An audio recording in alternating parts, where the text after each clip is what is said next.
Manusia lama-lama udah nggak guna. Baru-baru ini ada berita dari PT Sri Rejeki Isman Tbk atau Sritex, yang dimana merupakan salah satu perusahaan tekstil terbesar di Asia Tenggara. Dengan track record yang udah berdiri selama 58 tahun. Pada akhirnya, PT Sritex mengumumkan untuk harus tutup permanen. Ada banyak alasan kenapa PT Sritex nggak mampu bertahan.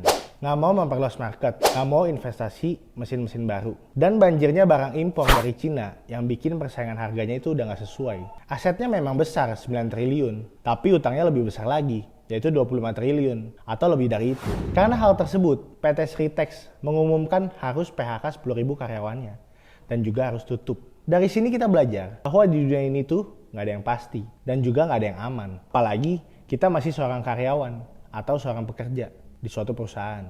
Perusahaan itu berhak loh untuk kapan bisa kerjain kita, bisa kapan juga untuk berhentiin kita. Apalagi makin canggihnya teknologi zaman sekarang yang membuat manusia itu bisa digantikan dengan robot atau AI. Tentunya hal ini bukanlah keinginan semua orang. Sebelum hal ini terjadi pada diri kita, mungkin kita bisa melakukan hal yang lain. Saya yakin kita itu punya kesempatan dan kesempatan itu bisa diambil kalau orang itu berani untuk mengambil kesempatan tersebut. Banyak orang terjebak dalam posisi dan jabatan dan juga lingkungannya, dan juga nggak banyak yang nyaman dengan pencapaian dia saat ini. Sehingga mereka tuh nggak bisa ngelihat kemungkinan yang lain atau peluang-peluang lain yang lebih besar dari apa yang mereka punya sekarang. Menurut gua, mau di posisi apapun lu itu sekarang, dan juga seberapa gedenya pencapaian lu sekarang, lu tetap harus explore diri lu, harus upgrade diri lu lebih bagus lagi ke depannya. Investasi itu harus layer ke atas, yaitu ya kita harus banyakin upgrade skill, banyakin ikut seminar-seminar, kelas online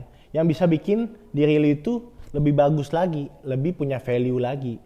Bisnis itu juga nggak sedikit yang bisa juga modalnya itu nol atau nggak usah pakai modal. Itu semua tergantung kemauan dan kesadaran kita.